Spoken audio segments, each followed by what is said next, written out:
오늘 우리들이 함께 보실 하나님 말씀은 사무엘상 9장 25절로부터 27절까지의 말씀입니다. 구약성경 422쪽에 나와 있습니다. 사무엘상 9장 25절로부터 27절까지의 말씀을 제가 읽어드리겠습니다. 그들이 산당에서 내려 성읍에 들어가서는 사무엘이 사울과 함께 지붕에서 담화하고 그들이 일찍이 일어날새 동틀 때쯤이라 사무엘이 지붕에서 사울을 불러 이르되 일어나라 내가 너를 보내리라 하매 사울이 일어나고 그 두 사람 사울과 사무엘이 함께 밖으로 나가서 성읍 끝에 이르매 사무엘이 사울에게 이르되 사환에게 우리를 앞서게 하라 하니라. 사환이 앞서가므로 또 이르되 너는 이제 잠깐 서 있으라 내가 하나님의 말씀을 내게 들려주리라 하더라. 아멘. 네, 오늘도 함께 하시는 우리 말씀을 통하여서 이 말씀 속에 담겨있는 의미와 또 은혜의 내용들을 우리의 모든 성도님들 삶에 잘 새겨 넣으시고 그 은혜로 하루하루 살아가시는 저와 여러분들의 삶이 되기를 간절히 축원합니다. 오늘 우리가 함께 보신 본문 말씀 극히 일부분만 보셨지만 오늘 말씀을 읽고 난 뒤에 사무엘상 9장 말씀을 전체적으로 한 번 더 보시면 더 좋으실 것 같습니다. 사무엘상 9장 말씀은요 10장에 나타나는 사울을 이스라엘의 첫 번째 왕으로 세우는 그 과정이 어땠는가, 그 과정 속에서 사무엘과 사울이 어떻게 만남을 가졌는가에 대한 내용들을 담고 있습니다. 그래서 이스라엘 초대 왕으로 세워지는 과정이 어떤 과정이었는지 그 다리 역할을 하는 내용이 오늘 9장 말씀에 나타나 있는 거죠. 자, 사울은 어떤 사람인지에 대해서 오늘 말씀의 1절과 2절을 통해서 이렇게 소개를 합니다. 제가 읽어드리겠습니다. 베냐민 지파의 기스라 이름하는 유력한 사람이 있으니 그는 아비엘의 아들이요 스롤의 손자요 베고라스의 증손이요 아비야의 현손이며 베냐민 사람이더라. 기스에게 아들이 있으니 그의 이름은 사울이요 준수한 소년이라. 이스라엘 자손 중에 그보다 더 준수한 자가 없고 키는 모든 백성보다 어깨 위만큼 더 컸더라. 아멘. 네, 이렇게 소개를 하고 있습니다. 자, 첫 번째로 소개되는 내용이 베냐민 지파라는 내용이에요. 베냐민 지파 12지파 가운데 가장 작은 지파입니다. 왜 작은 지파가 되었는지에 대해서는 나중에 기회가 있으면 자세히 설명을 좀 더 해드리겠지만 사사기 20장 이하의 말씀을 보시면 거기서 이 기브아 사람 이 불량배들이 레위인의 첩을 윤간하면서 죽게 만드는 사건이 나타나고 이 일을 분하게 여긴 이 레위인이 그 시체를 12조각을 해서 다른 여러 지파들에게 다 보냅니다. 그리고 이제 기브아의 그 불량배들을 내놓게 할 것을 요청했지만 이 기브아 지역은 베냐민 지파에 속해 있는 지역이다 보니까 베냐민 지파가 협조를 안 해주는 거예요. 그래서 결국에는 이것이 싸움으로 번지게 되고 11지파의 이스라엘 연합군과 베냐민 지파 혼자 싸우게 되는, 이 동족끼리 싸우게 되는 그런 전쟁을 벌이게 되는 비참한 결과를 맞이하게 되는데, 이때 나중에 이 베냐민 지파가 크게 패하여서 600명밖에 남지 않는 그런 엄청난 결과를 맞이하게 됩니다. 그 많은 인구들이 다 죽고요, 전쟁에 다 죽고 살해당하고 600명밖에 남지 않게 되는 그런 어려움을 겪게 되는 거죠. 이때 자칫 잘못했으면요 이 베냐민 지파는 그냥 역사에 사라질 수밖에 없는, 멸절당할 수밖에 없는 그런 아주 위험을 무릅쓰고 있었습니다.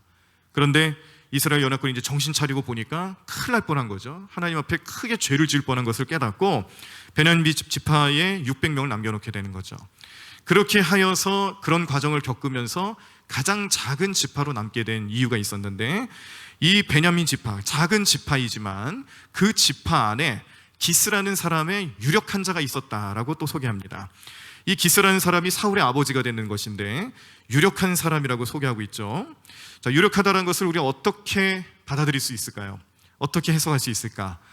여러 가지 상황에 따라서 해석이 달라질 수 있겠지만 그때 그 상황, 사울을 설명하는 그때 그 시절로 생각을 해본다라면 아마도 재물이 많은 사람이다, 그래서 유력한 사람이다 라고 설명을 드릴 수가 있겠습니다. 그 이유는요, 이제 9장의 이제 초반절을 보시면은 사울이 아버지의 명을 받들어서 집을 나간 암 나귀들을 찾으러 가는 일이 발생을 합니다. 집에 암 나귀들이 있는데 그걸 찾으러 갔다 오라고 아버지가 이제 명령을 하는 거예요. 그래서 순종하는 마음으로 사환과 함께 가는 것인데, 암나귀들이 많은 집안, 오늘날로 말하면 집안에 자동차가 꽤 되는 사람, 그런 걸 뜻하는 거예요. 그런 의미로 좀 생각하시면 좋겠어요. 집안에 자동차가 한두 대 정도 있을 수는 있지만 3, 4대, 5대 이렇게 있지는 않잖아요. 보통 그런 사람들은 어마어마한 재력가 아니겠어요? 그래서 우리가 생각할 때에 자동차가 많다라는 것은 곧 부자구나, 이런 생각을 할 수가 있는 거죠. 그때 당시에 암나귀가 많았다라는 것은, 순나귀도 아니고 암나귀가 많았다는 것은 그만큼 재력이 됐다는 것을 의미하는 증거이기도 합니다. 그래서 이렇게 재력이 많은 기스라는 사람을 유력한 사람으로 표현하고 있는데, 그의 아들이 사울이라는 거예요. 자, 그런데 사울이라는 이 사람의 이름 뜻이 또 남다릅니다. 사울이라는 이름의 뜻은요, 구하여 얻은 자라는 뜻이 있어요. 구하여 얻은 자다. 자, 그런데 지난번에 보셨던 8장 말씀에서 백성들이 이제 사무엘에게 우리에게 왕을 구해달라고 요청했을 때에, 그때 그 구한다라는 말의 이 원어가 소할림이라는 말인데요, 이 소할림이라는 말에서 파생된 말이 사울이란 말이에요. 그러니까 참 재밌는 현상이 나타난 거죠. 백성들이 왕을 구했다, 그래서 왕을 구한다라는 말을 소할림이라고 표현했는데, 이 소할림에서 파생된 말이 사울이다. 사울은 무슨 뜻이라고요? 구하여 얻은 자다. 그러니까 백성들이 구했는데 정말로 하나님께서는 이 사울을 통하여서 백성들이 구한 왕을 그렇게 얻게 해주신 하나님의 섭리가 이 이름을 통해서도 나타나는 것입니다. 사울은요, 준수한 외모를 가지고 있는 사람이었어요. 꽃미남이라는 얘기는 아니고요, 신체적으로 출중했다는 뜻을 가지고 있습니다. 네, 신체적으로 출중했다. 그리고 그때 당시 이제 이스라엘 백성들이 왕을 구할 수밖에 없는 이유 중에 하나는 뭐였냐면, 주변의 다른 강대국들을 보니까 이 전쟁을 나갈 때 그냥 막 나가는 게 아니죠. 왕이 진두지휘하면서 그 백성들을 잘 다스리는 모습을 본 거예요. 자기네들도, 이스라엘 백성들도 그렇게 눈에 보이는 누군가 왕 같은 사람들이 좀 있어서 자기네들을 좀 이끌어줬으면 좋겠다는 생각을 가지고, 그리고 왕을 구한 거잖아요. 그래서 이때 당시 왕의 조건 중에 결정적인 조건이 있었다면, 이 신체적으로 좀 건강하고, 또 그 왕으로서 어떤 누가 보더라도 야, 정말 싸움 잘하게 생겼다, 전투 잘하게 생겼다, 이렇게 생각할 만한 그런 외모를 준수하다라고 표현을 했다는 겁니다. 자, 그리고 사울은요, 효자였어요. 아까 그 사울의 아버지가 기스라는 사람이라 그랬죠. 네, 이 기스라는 사람 집에서 기르고 있는 암나귀들이 집을 나갔습니다. 그래서 이 암나귀를 찾아오라는 명령을 내리는데, 이 사울이 얼마나 효자였냐면, 이제 이 집을 나간 암나귀를 찾기 위해서 다닌 지역들이 있습니다. 근데 이 지역들을 이제 어느 신학자가 한번 지도를 펼쳐놓고 다 거리를 좀 한번 계산을 해봤대요. 그랬더니 약 100리가 나온답니다. 100리. 예, 우리 한 40km 정도 되는 거리가 된다고 그래요. 이 40km 정도 되는 거리를 찾아 헤매는 거예요. 어떻게 찾아요? 어디로 간 줄 알고 어떻게 찾습니까? 그러니까 이 사울의 마음에는 아버지가 명령한 것에 대해서 내가 효를 다하는 마음으로 순종하고자 그 먼 거리도 마다하지 않고 다니고 있었다라는 거죠. 자, 그런데 시간이 오래 걸리니까 또 이 효심 많은 사울의 마음속에 아버지가 자기를 걱정할 것 같은 또 두려움이 생긴 겁니다. 사흘길을 걸었다 보니까 이제는 집에서 걱정을 하지 않겠어요. 돌아오지 않는 아들 궁금하고 무슨 일이 벌어졌는지 않는지 아버지의 마음을 충분히 깨닫게 되는 것이죠. 그래서 사울의 마음에 아버지가 나를 걱정하지 않을까, 그래서 좀 돌아가야겠다, 그런 것들을 오늘 말씀 속에서 표현하고 있습니다. 자, 그런데 이 과정에서 사울은요, 사무엘을 만나게 되는 하나님의 섭리를 경험하게 됩니다. 사울이 암나귀를 찾으러 거리를 나섰지만 하나님의 섭리는 사무엘을 만나는 길로 인도해주고 계셨다는 것을 깨닫게 하시는데, 자, 이 말씀을 통해서 우리가 먼저 생각할 수 있는 것은요, 우리가 이렇게 인생을 살아가면서 내가 누구와 동행을 하는지에 따라서 내 인생 또 내 삶이 달라질 수 있구나, 이걸 깨닫게 되는 거예요. 오늘 사울은 누구와 함께 길을 나섰냐면 아버지가 붙여준 종이죠. 사환을 보내줍니다. 그냥 아무나 보내준 건 또 아니에요. 사환이라면 그 집에서 어느 정도 힘이고 또 나름대로의 권력이 있습니다. 이런 사람을 아들에게 보내주어서 아들을 잘 도울 수 있도록 돕는 역할을 하겠는데, 이 사환을 만나서 같이 길을 떠난 것이 사울에게는 축복이었다라는 거죠. 왜 그 과정이 축복이었냐면 나중에 이제 암나귀들을 찾다가 이제 그런 생각을 했다 그랬잖아요. 이제 사흘길을 하다 보니 지나가다 보니 이 아버지가 자기를 걱정할 것 같아서 이제 다 포기하고 암나귀가 중요한 게 아닌 것 같다. 이제 다시 돌아가자. 우리가 노력한 것은 많은 노력을 했지만 그러나 포기해서라도 그냥 돌아가는 게 더 낫겠다라고 생각했을 때에 이 사환이 하는 말이 결국에는 사울의 인생을 완전히 뒤바꾸게 하는 그런 중간 역할을 했다라는 사실입니다. 자, 이 말씀의 내용이 오늘 본문의 9장 5절과 6절 말씀에 나와 있습니다. 자, 오늘 9장 5절과 6절 말씀 제가 읽어드리겠습니다. 그들이 숲 땅에 이른 때에 사울이 함께 가던 사환에게 이르되 돌아가자. 내 아버지께서 암나귀 생각은 고사하고 우리를 위하여 걱정하실까 두려워하노라 하니 그가 대답하되 보소서 이 성읍에 하나님의 사람이 있는데 존경을 받는 사람이라 그가 말한 것은 반드시 다 응하나니 그리로 가사이다. 그가 혹 우리가 갈 길을 가르쳐 줄까 하나이다 하는지라. 아멘. 이 말씀 내용을 보시면 뭐겠습니까? 지금 사환이 포기하고 돌아가자라는 사울을 만류하고 권면하여서 사울을 만나러 가는 거예요. 사울길, 백리길을 다니면서 그렇게 애써도 찾을 수 없었던 마음 때문에 포기하려 했지만 사환은 이 지역에 존경받는 선지자가 있는데, 물론 여기 선지자라고 표현은 안 했습니다. 그냥 하나님의 사람이라고만 표현되고 나중에는 선견자라고 따로 표현이 되는데 그 전체적인 의미로 보면 선지자와 동일한 내용이죠. 그가 이 선지자가 말한 내용은 다 응하더라. 그러니까 그를 만나서 그에게 이야기를 들으면 우리가 나귀를 찾을 수 있을 것 같습니다. 그래서 만나자고 권면하는 겁니다. 이 물음에, 이 요청에 이 젊은 사울은요 혈기를 부리지도 않았고요, 또 젊은 사람의 생각으로 자신의 생각을 굽히지 않는 그런 고집스러운 모습도 보이지 않습니다. 그러니까 사울의 모습 속에 이 초창기 사울이라는 것은 겸손한 모습을 가지고 있고 아버지 앞에 순종할 줄 아는, 아버지의 명령에 순종할 줄 아는 그런 효성심 깊은 아들이구나, 이런 걸 좀 염두할 수가 있죠. 이 사환은 아마도 나이가 많았을 겁니다. 나이가 많은 사람의 권면과 또 주는 지혜의 말씀들에 대해서 그가 마음을 닫지 아니하고 열린 마음으로 받아들이고 또 그렇게 함께 했을 때에 이때 비로소 사울과 사무엘이 만나게 되는 역할을 이 사환이 감당하게 됐다는 사실입니다. 자, 그렇게 해서 이제 사무엘을 만났습니다. 그런데 사무엘은 이렇게 사울이 자기를 찾아올 것을 알았을까요? 몰랐을까요? 알았으니까 제가 질문을 던지겠죠? 네, 그리고 선견자라는 표현도 나오는 이유가 다른 데 있는 게 아니겠죠. 선견자, 미리 안다는 거잖아요. 하나님 보여주고 계셨어요.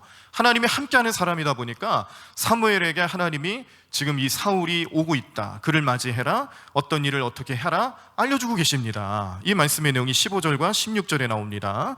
제가 읽어드리겠습니다. 사울이 오기 전날에 여호와께서 사무엘에게 알게 하여 이르시되 내일 이맘때에 내가 베냐민 땅에서 한 사람을 내게로 보내리니 너는 그에게 기름을 부어 내 백성 이스라엘의 지도자로 삼으라. 그가 내 백성을 블레셋 사람들의 손에서 구원하리라. 내 백성의 부르짖음이 내게 상달되었으므로 내가 그들을 돌아보았노라 하셨더니. 아멘. 자, 이 말씀 보니까 무슨 내용입니까? 알고 있는 거죠. 사무엘은 알고 있어요. 준비하고 있는 겁니다. 오는구나, 내가 맞이하면 하나님 명령대로 어떻게 하겠구나, 이런 마음가짐을 가지고 기다리고 있는 겁니다. 그리고 이 말씀의 내용처럼 하나님께서는 사무엘에게 명하셔서 사울을 왕으로 세우라고 명령을 하시죠. 자, 여기까지 이 말씀의 내용을 통해 볼 때에 우리에게 주시는 영적인 의미가 여러 가지가 있습니다. 그 중에 하나는 이렇게 사무엘과 사울이 만나는 모든 과정에서 하나님의 섭리가 나타나고 있다는 걸 우리가 보실 줄 알아야 된다는 거예요. 단순히 그냥 누가 누구를 만났고 이 과정에서 우연의 일치가 일어났다더라, 뭐 이런 얘기가 아니란 겁니다. 지금 하나님께서는요 사울을 사무엘에게 만나게끔 하시기 위해서 여러 가지 방법을 통해서 섭리 가운데 인도하고 계신다는 것을 믿으셔야 합니다. 하나님의 섭리다라는 것을 깨달으셔야 합니다. 예수님께서도요 말씀을 주실 때에 공중에 나는 참새 하나도 하나님의 허락 없이는 한 마리도 땅에 떨어지지 않을 것이다라는 말씀을 주셨는데, 그 말씀의 내용인즉 무슨 뜻을 품고 있냐면, 아무리 우리가 인생을 우리가 스스로 살아가는 것 같아 보인다 할지라도 우리 주변에 많은 슬픔이 있고 어려움이 있고 만나기 싫은 경험도 있고 또 경험하기 싫은 일들도 많이 나타날 수 있지만 그 모든 과정에서 하나님의 허락 없이 되어지는 일이 없다는 것을 우리가 믿음으로 고백할 수 있어야 된다는 사실입니다. 오늘 말씀을 보면은 암나귀들이 집을 나갔어요. 그리고 사환을 데리고 갔어요. 사울이 포기하고 돌아가려 할 때에 그 사환이 왜 하필 선지자를 만나자 그랬을까? 사무엘이라는 하나님의 사람을 만나자 그랬을까? 이 사람들은 암나귀가 나간 것을 찾기 위해서 왜 나갈 수밖에 없었을까? 이 모든 과정 속에서 나타나는 사실은 하나님이 그렇게 하고 계시는구나, 이걸 우리에게 알려주고 계신다는 것을 우리가 믿음의 눈으로 보셔야 된다는 겁니다. 심지어 암나귀들이 집을 나간 것도 하나님이 하셨다는 일이에요. 좀 우스갯소리로 말한다면은 하나님께서 이 암나귀들의 마음에 집을 나가게 하는 마음을 주신 거죠. 좀 웃기게 말하면 그런 표현인데, 이걸 우리가 이제 하나님의 섭리로 생각한다면 그게 가능한 이유는 뭐겠어요? 하나님은 창조주시잖아요. 창조하신 모든 것을 다스리시는 분이시잖아요. 못하시겠어요? 아유, 충분히 하실 수 있죠. 그렇죠? 그러니까 하나님께서 이 암나귀를 나가게 하신 것도 섭리고요, 이 사환에게 사무엘을 좀 만나고 가자, 그런 권면을 하게 한 것도 하나님의 섭리다라는 겁니다. 그리고 기다리며 사울을 맞이할 준비를 하고 있는 사무엘에게 하나님께서 명령하시는 것도 다 하나님의 섭리다라는 것을 깨닫게 될 때에, 오늘 우리의 믿음이라는 것은요, 이런 하나님의 섭리를 잘 깨닫는 거예요. 믿음이라는 것은 다른 것 아닙니다. 내 모든 상황 속에서 하나님이 하시는 일들에 대해서 내가 어떻게 받아들이고 어떻게 순종할 수 있을까를 그렇게 바라볼 수 있는 눈을 말하는 거예요. 오늘 하루를 살아가시면서 참 여러 가지 일들이 있으셨죠. 얼마나 많은 일들을 경험하시고 얼마나 많은 생각들을 하셨습니까? 아침 시간부터 시작하여서 오늘 저녁 시간, 오늘 하루를 마무리하는 이 시간에 이를 때까지 우리 성도님들의 삶에 하나님이 함께 하셨다는, 하나님의 섭리가 나타나고 있었다는 것을 믿음으로 바라보실 수 있다면, 우리는 그 삶에서 우리 다음 날도, 앞으로 이어지는 매일매일의 삶 속에서도 우리 하나님 나와 함께 하실 것이고 능력으로 임하실 것이고 은혜를 주실 것이다라는 소망이 반드시 생겨나는 줄로 믿습니다. 이게 하나님의 섭리를 바라볼 줄 아는 사람들의 삶의 태도죠. 오늘 좀 실패했다고 너무 염려하지 마세요. 오늘 좀 아프셨다고, 또 건강을 좀 잃으셨다고 너무 슬퍼하지 마세요. 자녀들이 좀 말을 안 들었습니까? 네, 뭐 그럴 수 있죠. 자녀들이니까 당연히 그러죠. 그런데 기도하시며 하나님의 섭리를 바라볼 수 있다면 하나님께서 그 자녀들을 한 걸음 한 걸음 이끌어가고 계신다는 것도 발견하실 수 있다는 것을 꼭 기억하시길 바랍니다. 내 사업이 좀 잘 안 됐습니까? 오늘 직장 생활을 하시면서 상관에게 또 동료들에게 핀잔 듣거나 어려움 당한 적 있습니까? 그런 관계 속에서 어려움을 느끼는 모든 상황 속에서도 하나님 어떤 분이시라고요? 공중에 나는 참새 하나도 하나님 명령 없이는 떨어뜨리지 않는 그런 하나님의 섭리가 여러분들의 삶 가운데 나타나고 있었다는 사실을 꼭 믿으시기를 바랍니다. 자, 이렇게 해서 사울은요, 하나님의 명령에 순종하는 사무엘을 또 만나고 있습니다. 자, 하나님 명령에 순종하는 사무엘이라는 부분도 참 중요합니다. 하나님께서 사무엘에게 하신 명령이 있어요. 아까 한번 읽어드렸는데 16절 전반절을 다시 한번 제가 읽어드리겠습니다.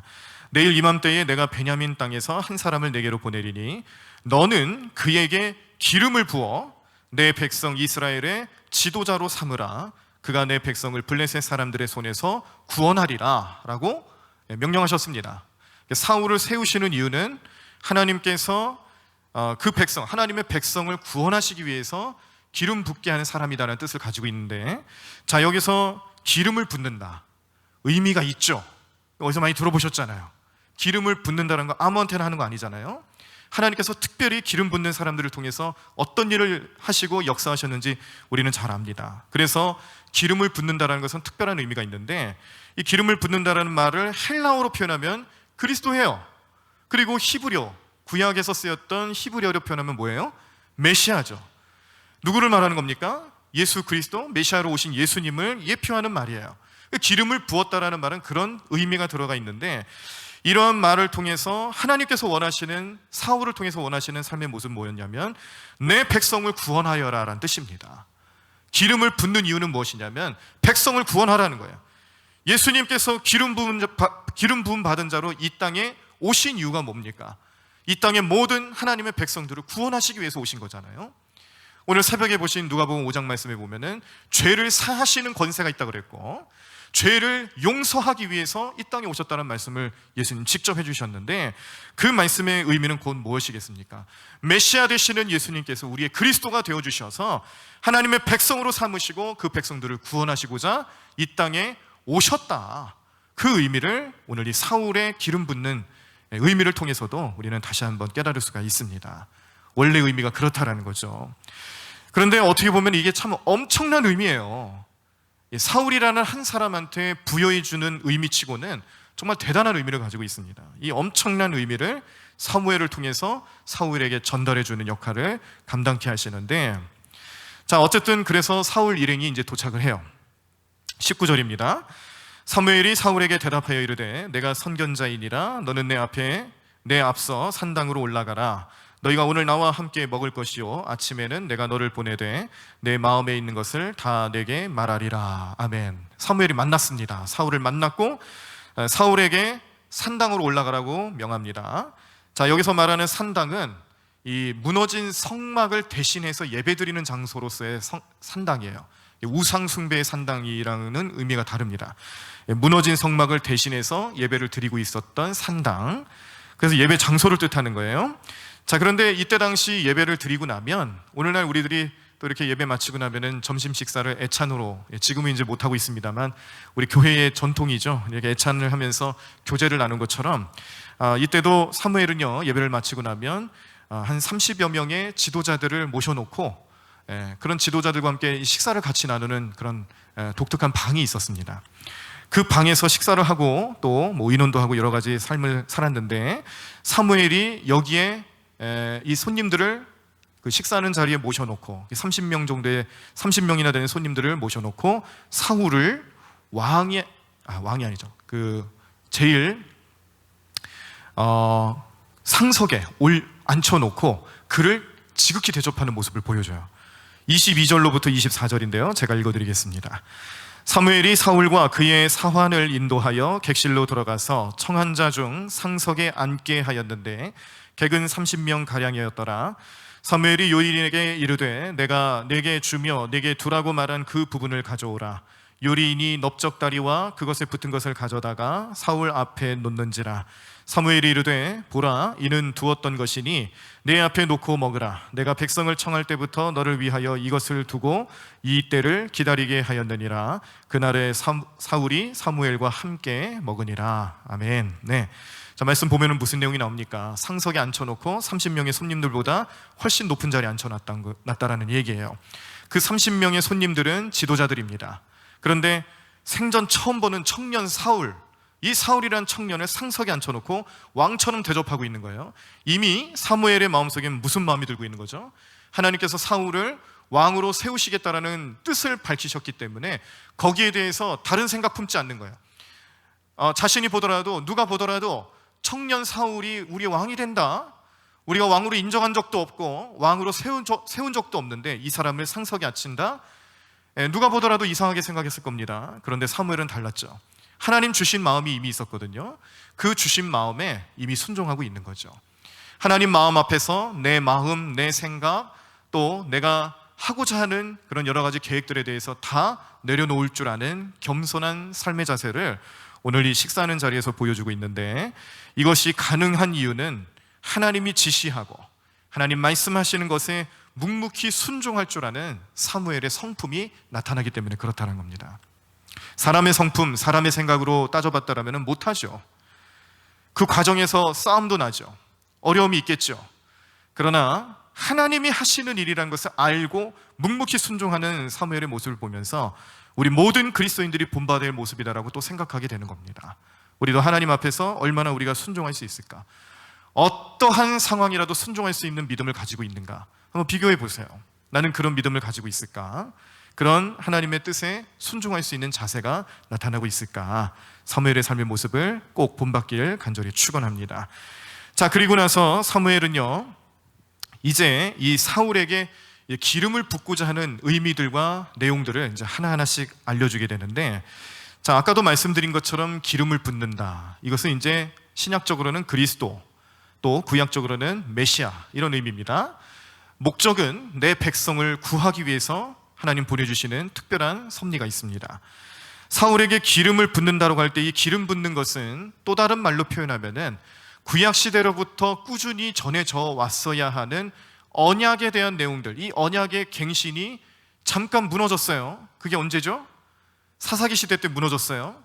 여호수아 때부터 분명히 언약의 갱신을 다시 한번 약속하고, 여호수아 이후에도 계속 백성들은 하나님을 구주로 섬길 것을, 하나님을 우리 왕으로 섬길 것을 목적으로 삼고 그렇게 살아가야 되는데, 사사기 시대 때로 넘어오면서 그게 완전히 무너졌습니다. 우상 숭배에 넘어가고 가나안 민족들의 그런 여러 가지 우상 숭배하는 문제라든지 문화라든지 그 토착 문화에 다 휩쓸려 가지고 다 무너지고 있어요. 언약의 갱신이 이루어지지 않으니까 이제 이 엘리 제사장 때까지 와도 하나님의 역사가 나타나지 않습니다. 말씀이 희귀해졌습니다. 그리고 심지어는 언약궤까지 뺏기게 되는 그런 어려움을 당합니다. 다시금 언약궤를 찾아왔지만 그럼에도 불구하고 70년이라는 시간 동안에, 무려 그 긴 시간 동안에 방치되는 그런 엄청난 20년인가요? 20년이라는 시간 동안에 방치되는 그런 어려움도 당하고 있습니다. 이게 언약의 갱신이 이루어지지 않는 현장에서 나타나는 참 못 볼 일들이죠.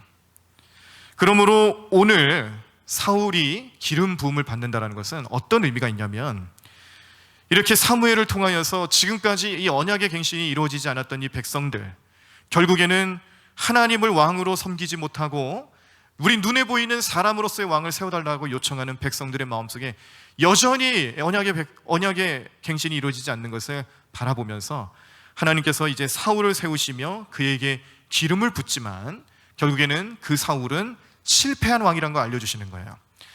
사울은, 너희들이 세운 왕은 결국에는 기름 부음 받은 자이라 할지라도 실패한 왕이 될 것이다.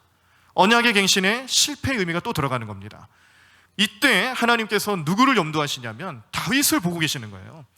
하나님께서는 이 기름 붓는다는 의미를 통해서 지금 벌써 어떤 생각을 가지고 계시냐면, 다윗을 생각하시고 다윗의 자손을 통해서 나타나시는 예수 그리스도가 너희의 참된 왕이 될 것이다.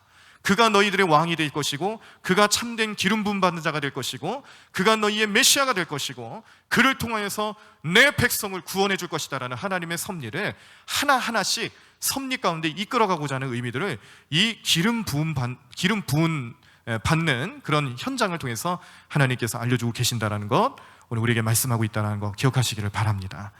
이 오늘 사울이 그렇게 기름 부음 받는다는 것은 결국 하나님이 참된 왕이라는 걸 깨닫게 하기 위해서 주시는 섭리였다는 거예요. 오늘 이 섭리를 통해서 결국 사울은 왕으로 세움을 받지만 실패한 왕이 됩니다. 첫 아담이 실패한 인류가 되는 것처럼 두 번째 아담, 예수님이 이 땅에 태어나셔서 나타나셔서 그 실패를 극복하게 하시고 우리를 사망 권세로부터 이기게 하시고 부활의 첫 열매가 되게 하시는 은혜로서 함께 하실 때에, 이렇게 해서 나타나게 된 새로운 인류가, 그리고 또 약속의 자손으로 나타난 사람들, 그게 바로 우리죠.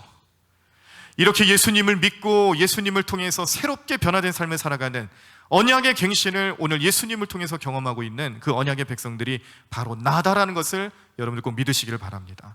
예수님을 믿고 예수님의 은혜를 통해서 하나님의 자녀가 되신 여러분들, 이렇게 언약의 백성이 되었다는 사실을 믿고 바라보며 살아가실 때에 오늘 우리에게 주시는 이 사무엘상 9장 말씀, 이 과정에서 나타나는 기름 붓는 사건, 또 만남의 사건, 또 이 과정에서 나타나는 언약과 관련된 여러 가지 내용들은 결국 나 한 사람을 언약 백성으로 바꾸시기 위해서, 그렇게 우리를 인도해 주시기 위해서 그 오래전부터 예표하시고 이끌어나시고 섭리 가운데 함께 하셨던 하나님의 은혜가 오늘 말씀 가운데 나타난다는 것을 꼭 기억하시고 그 말씀대로 살아가실 수 있는 여러분들의 삶이 되기를 간절히 축원합니다. 하나님께서 말씀하시는 복음은 바로 그런 거죠. 우리 스스로는 할 수 없지만 하나님께서는 스스로 할 수 없는 우리들을 위해서 예비하고 계셨구나. 예수님을 예표하셨구나. 그 예수님, 사울의 시대에 실패한 왕으로 끝날 것으로 하나님 여기시지 않으시고 다시금 예비하셔서 다윗을 예비하시고 다윗을 통해 나타나시는 예수님, 그 예수님은 첫 아담의 실패를 극복하게 하시는 둘째 아담으로서 우리에게 나타나셨는데, 그 예수님을 통해서 우리는 언약의 백성이 될 수 있다. 언약의 갱신이라는 것은 이렇게 다양한 모습으로 여러 가지 과정을 통해서 나타나고 있구나, 지금도 진행되고 있구나라는 것을 깨닫게 하시는 말씀 되는 줄로 믿습니다.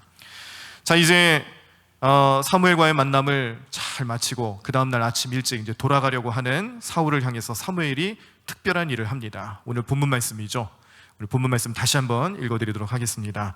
그들이 산당에서 내려 성읍에 들어가서는 사무엘이 사울과 함께 지붕에서 담화하고, 그들이 일찍이 일어날새 동틀 때쯤이라 사무엘이 지붕에서 사울을 불러 이르되 일어나라, 내가 너를 보내리라 하매 사울이 일어나고 그 두 사람 사울과 사무엘이 함께 밖으로 나가서 성읍 끝에 이르매 사무엘이 사울에게 이르되 사환에게 우리를 앞서게 하라 하니라. 사환이 앞서가므로 또 이르되 너는 이제 잠깐 서 있으라, 내가 하나님의 말씀을 내게 들려주리라 하더라. 아멘. 자, 오늘 마지막 말씀인데요, 사무엘이 사울에게 무언가를 얘기해 주기 위해서 사환을 앞서가게끔 하는 장면입니다. 그리고 사울에게 내게 들려주리라 라고 하더라 라고 말씀하시면서 말씀을 9장 말씀은 맞춰지지만, 자, 여기에 이어져서 나오는 10장 1절 말씀, 10장 1절 말씀에는 이렇게 말씀이 나옵니다. 이에 사무엘이 기름병을 가져다가 사울의 머리에 붓고 입 맞추며 이르되 여호와께서 내게 기름을 부으사 그의 기업의 지도자로 삼지 아니하셨느냐라고 말씀하며 10장 1절 말씀에 기름 붓는 일들이 이제 연결돼서 나타납니다. 오늘 사무엘이 사울을 붙잡고 내가 하나님 말씀을 들려주겠다라고 할 때 제일 먼저 했던 것은 기름을 부은 것이었고, 이제 뭐 다음 주에 우리가 또 보시겠습니다만 10장의 이제 전반절에 보시면은 어떤 말을 해주는지 그 구체적인 내용들이 이제 나타나죠. 그리고 결국 암나귀가 어디 있는지도 알려줍니다. 목적한 바도 이루고 또 하나님의 섭리도 깨닫고 그렇게 돌아가는 모습을 10장 초반절에 깨닫게 되는데, 자, 여기서 이제 우리가 의미 있게 볼 수 있는 내용은 사울에게 기름을 부었다라는 거예요. 실질적으로 하나님께서 사울을 이스라엘의 초대왕으로 삼으셨다라는 것을 오늘 말씀의 마지막 부분과 더불어서 생각할 때에 오늘 사무엘의 역할 정말 중요했습니다. 이 사울이라는 청년을 왕으로 세워주기 위해서 사무엘이 보여준 여러 가지 의미들이 있었죠. 그 만남이라는 의미도 굉장히 중요했고요. 특히 그 과정에서 나타나는 이 하나님을 향한 순종하는 모습, 이것도 굉장히 대단한 모습입니다.